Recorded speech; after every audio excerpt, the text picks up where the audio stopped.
10 বছর না, তার মাঝখানেও ভালো ছিল। গাল দিত, আমি ফোন করতাম, এই কেন, কি করছো? চ্যালেঞ্জ টু চন্দা। আমার কাছে পলিটিক্স হচ্ছে মানুষের ভালো করা, এর বেশি আমি পলিটিক্স নিয়ে ঘুরি না।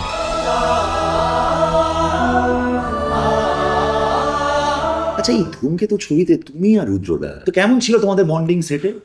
আমার সঙ্গে সবাই খুব ভালো। তোমাদের দুজনের মানে চরিত্রে যদি বলো, একটু যদি তোমাদের মুহূর্তগুলো একটু শেয়ার করো। এখন 10 বছর পর যখন আবার দেখা হচ্ছে। 10 বছর না, তার মাঝখানেও ভালো ছিল। গাল দিত, আমি ফোন করতাম, এই কেন, কি করছো, কি যাও, বাকিটা আমি বলতে পারবো না। এবং আমার সঙ্গে সবাই খুব ভালো সময়, এটা আমি আজকে না প্রত্যেক দিনই বলি। আমার কাছে পলিটিক্স হচ্ছে মানুষের ভালো করা। আমার কাছে পলিটিক্স হচ্ছে আমার জন্য আমার দলের নাম যাতে না খারাপ হয়। আমার কাছে পলিটিক্স হচ্ছে কোনো মানুষ যদি আবেদন করতে আসে, কোনো রিকোয়েস্ট নিয়ে আসে, আমার আয়তার মধ্যে যদি থাকে, রাজ্য সরকার কেন্দ্র সরকার তারা করতে পারলে পারবো, নাহলে নিজের যদি কোনো ক্ষমতা থাকে, সবটাই তো পারবো না, যতটুকু পারবো সেটা করবো। এর বেশি আমি পলিটিক্স নিয়ে ঘুরি না। রুডি আমার অত্যন্ত প্রিয় বন্ধু, অত্যন্ত ভালো, আমাদের বন্ডিংও খুব ভালো। এই ছবিতে আমরা যারা দেখেছেন, বারবার একটাই কথা বলছি, তারা বুঝতেই পেরে গেছেন কি আমার আর রুডি এই ছবিটার মধ্যে কি কি সিনস আছে, আর কেমিস্ট্রি। তো সেই জায়গা থেকে আমার মনে হয় কি শুধু রুডি কেন, বাকি অভিনেতারা যাদের সঙ্গে কাজ করছি, I share a very good rap, I am very proud of it. এইবার একটু মজা হবে, আমি তোমায় কিছু ছবি দেখাবো, তোমায় এক লাইনে একটু স্মৃতিগুলোকে শেয়ার করতে। আরে বাবা, প্রদীপ অধিকারী চকলেট বাবু। এখন তো উনি আমার ডিরেক্টর, আমার প্রথম প্রোডাকশন হাউস যেটা রিলিজ হয়েছে, রাজ চক্রবর্তী। এটা আমার লেছক্কার ছবি না? হ্যাঁ প্লিজ।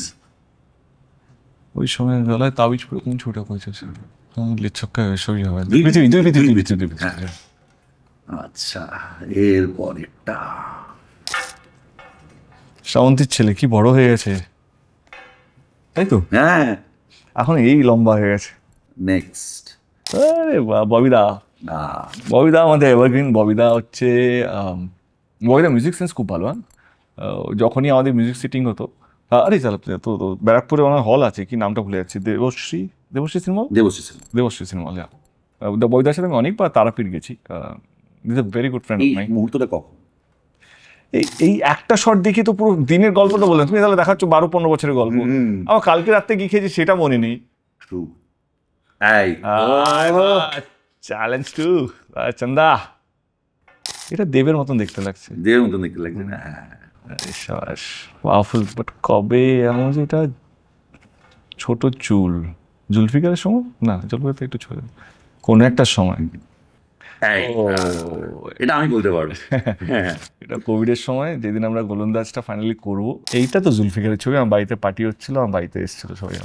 এটা আমার জন্মদিনের ছবি, if I am not wrong.